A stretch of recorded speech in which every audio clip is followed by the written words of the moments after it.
Taking from where the last time around, we were talking about the elevations first. We talked about the front elevation.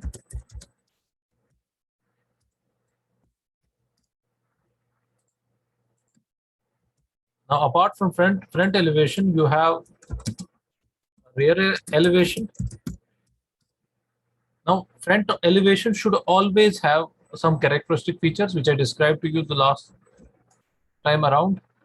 What about the rear elevation? You always try to maintain that the rear elevation should not look haphazard as well. It should be in a proper symmetry. The front elevation, I described to you that the height of the buildings should match in the front elevation across the streets. Similar is the case with the rear elevation. You do not want the elevations to be haphazard.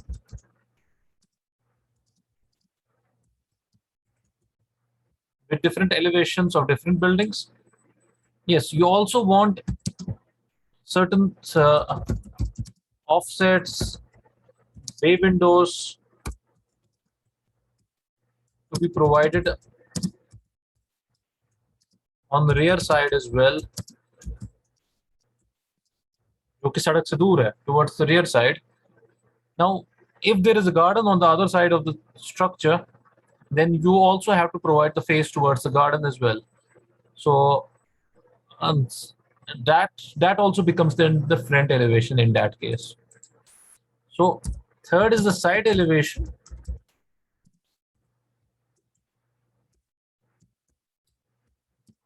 There are no particular features to be taken up for the side elevation.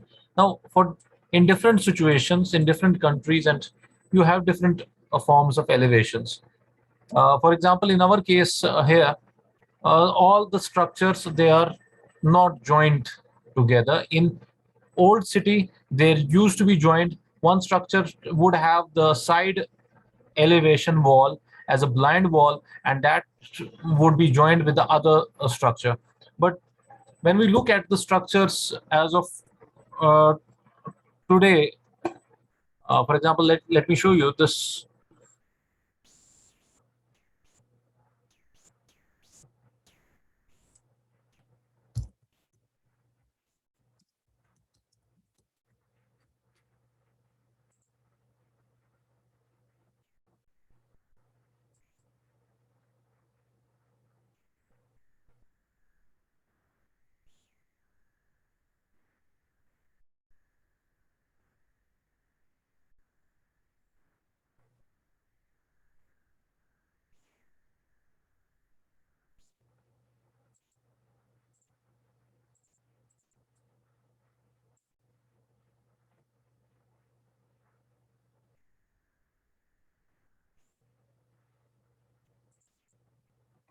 Now, this type of a structure you would find in these structures that they used to be connected with the other structure across the street.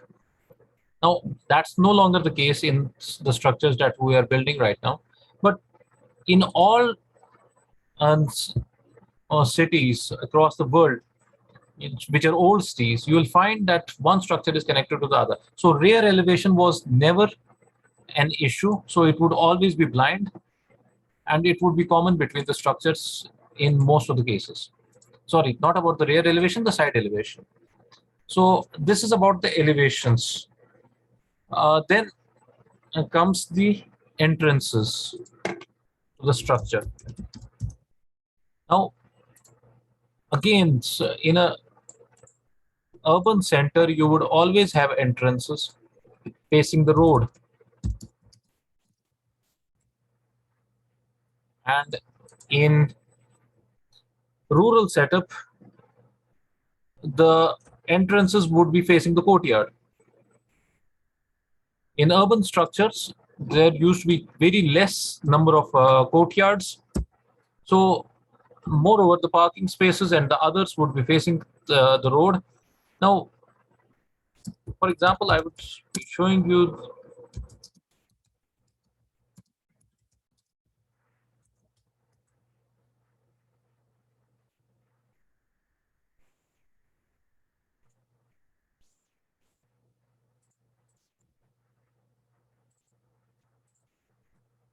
For example, this is the structure. Now, the road would always lead into the entrance would be towards the road, and all the structures, even this may be a palace, but even the small structures in all traditional cities would face towards the road. For example, this one. You can have a look here. The road, the main entrance is towards the road. Now, what are the unique features that are adopted in the entrance? For example, you have one is the porches are maintained.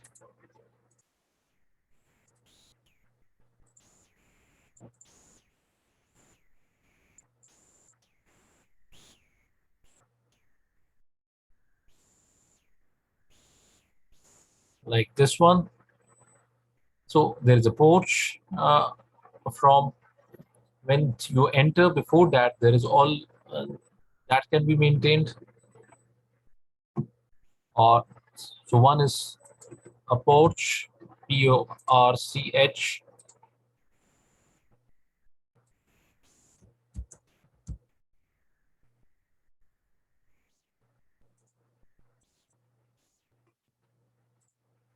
Second could be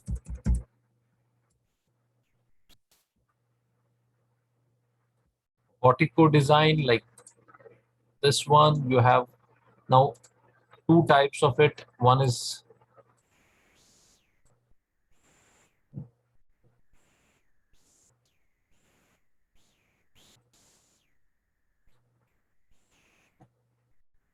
so this is known as a,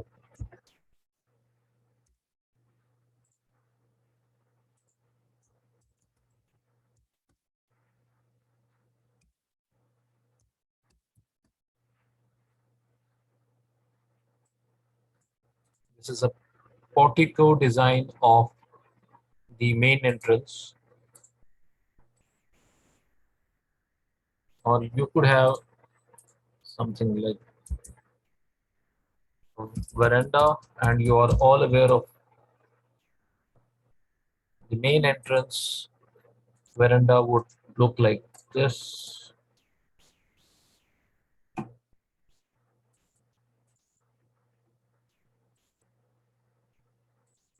So veranda could be provided in the main entrance like this, or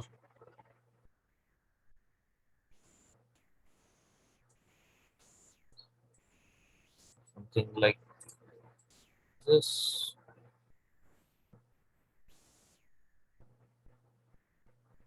Now this is both a rear as probably a rear veranda, but towards the entrance.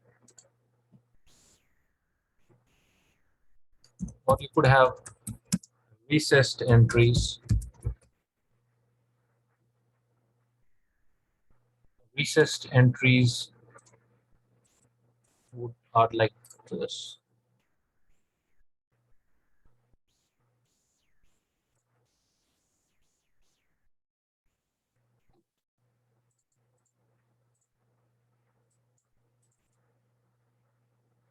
These are recessed entries. So the entry which is just a bit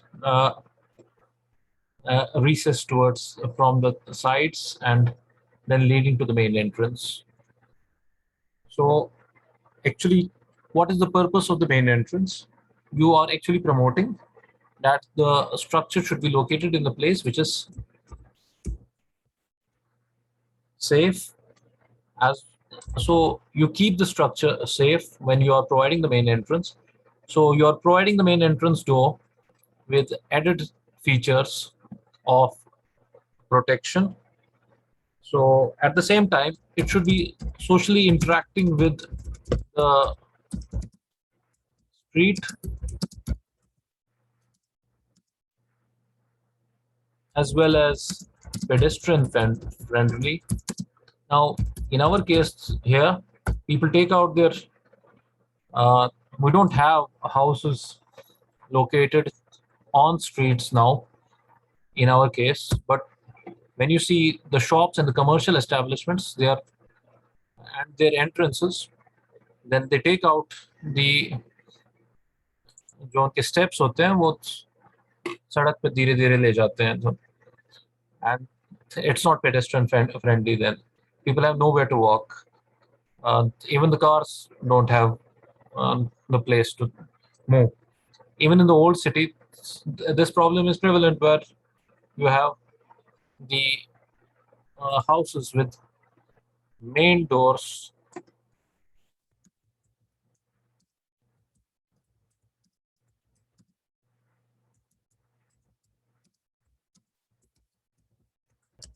The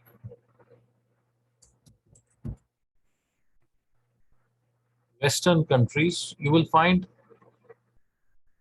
the houses are located and the commercial establishments are all located towards the street. But you will not find a single house with a step towards the outside. Let me show you an example.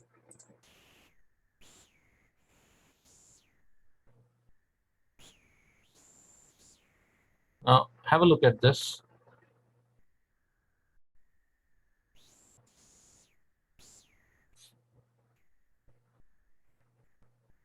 The doors, they are connected with the street for almost all the houses I've seen in the London city. And you will not find a single house which has got a step towards the outside. And there's a pedestrian parking just outside the house, and people have no obstruction to their movement, nor do the cyclists have any obstruction to the movement when they're moving through these pedestrian paths.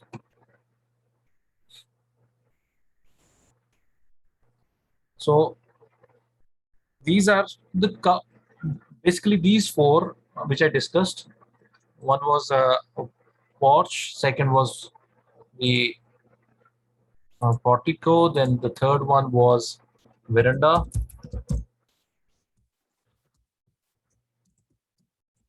and the fourth one was recessed entries. These four are all covered entrances. And it's very good to have covered entrances because it will provide you shelter as there from the rain and the wind, and also it protects the main entrance steps from the rain, so you can have a distinct feature towards the street as well by providing such entrances.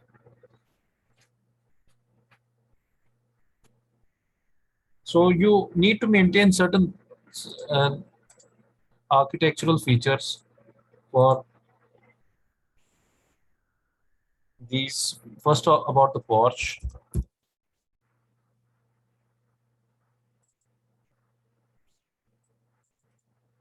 One, you need to take into account the covered entry has to be provided in almost all the structures. So that includes all four of these. So without a covering, you should not keep the main entrance of the house because the rain may splash over the front door. The steps will be then covered with snow or with rain. So you need to provide the main entry has to be covered. It has to be provided covered. So mostly the porch or veranda structures, they should be encouraged. You should encourage these types of structures architecturally because they provide a community dwelling feature to the structure. Now, community dwelling feature includes that people can have a porch area for sitting, and so with multiple houses connected with each other, The porch area can be used for the community and social gatherings, but not in our case. Or the main entry, they need to be. You need to actually uh, encourage such features through pilasters or through masonry surroundings.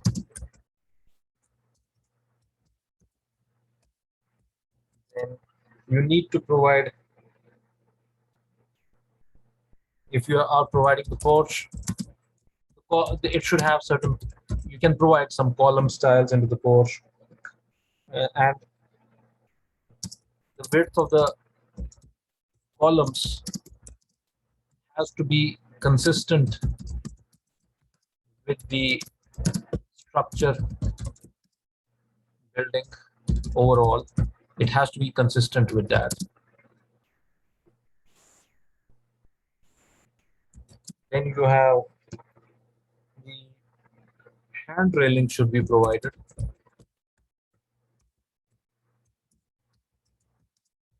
and it should be actually encouraged, because uh, in our houses these days we have steps going up towards our houses, but you must have realized that older people and the people with disabilities, they are not able to, or the sick are not able to go up those steps. They need support and they need the hand railings on the sides. For That's one feature of it, and it also adds to the character of the house. The hand railing.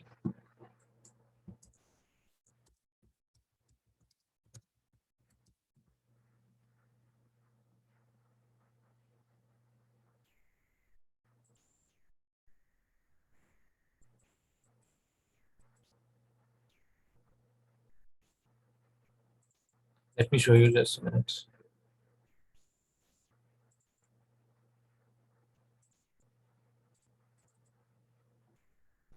Somewhat like this. The hand railing. Again, such type of features. So it's missing in our architecture here. Then next you need to keep into account,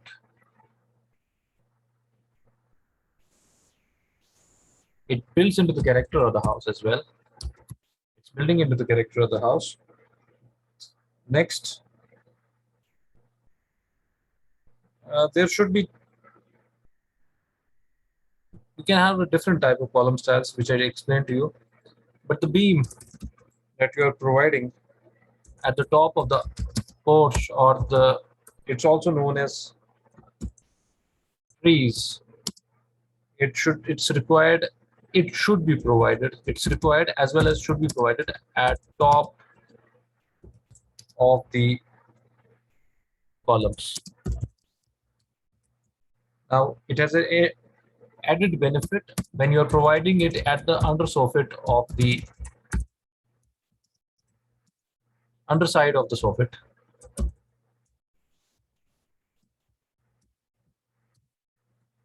Of the porch, like for example here.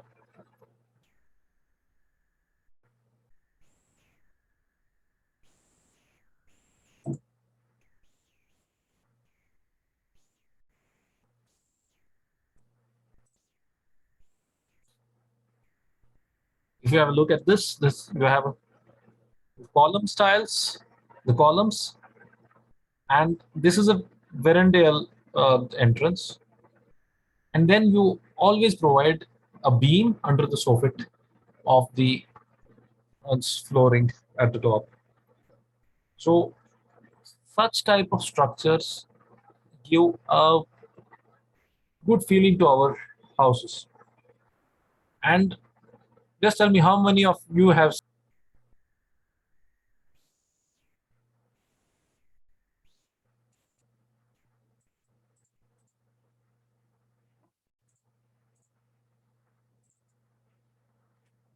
Now, these are houses in the London city. They're all connected with each other towards the main street, and then they have a back garden towards the back. Now, when you have one such feature in the houses, then the other feature is about the main entry stairs.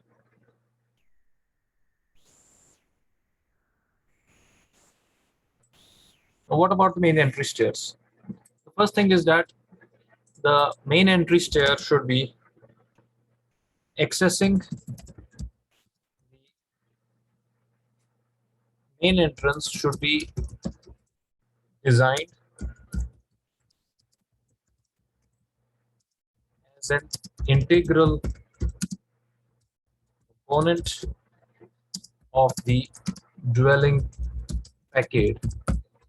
So when you say the whole of the structure of the house, it has got a facade. How does it look from the outside? Its texture, its color. The main entrance should be integrated with that. So it should not look separate from the overall composition of the house. Now, there should not be large concentration of steps in main entrance. It looks odd.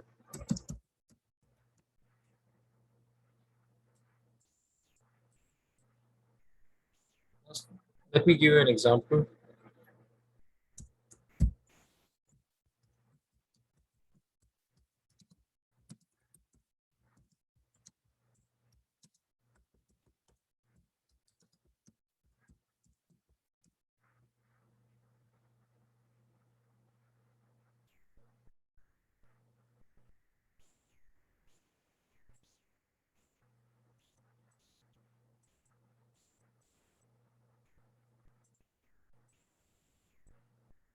Like, for example, this.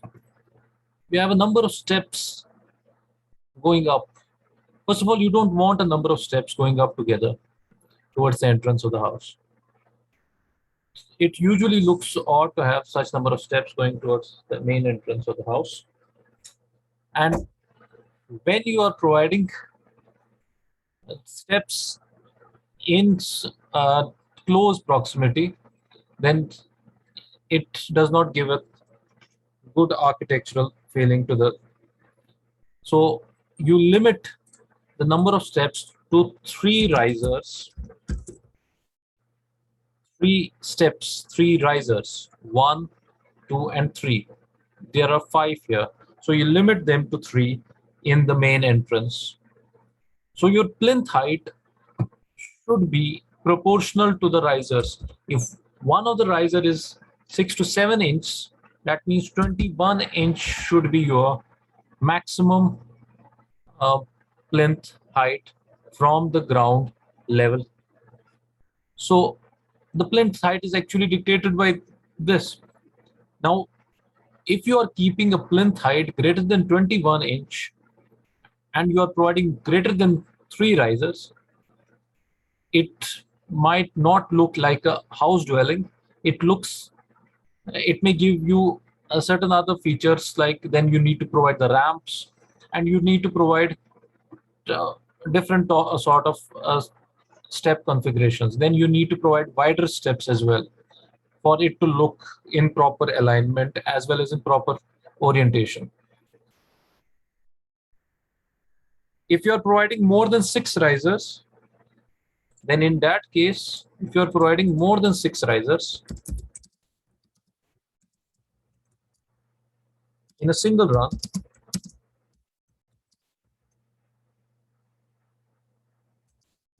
so you need to provide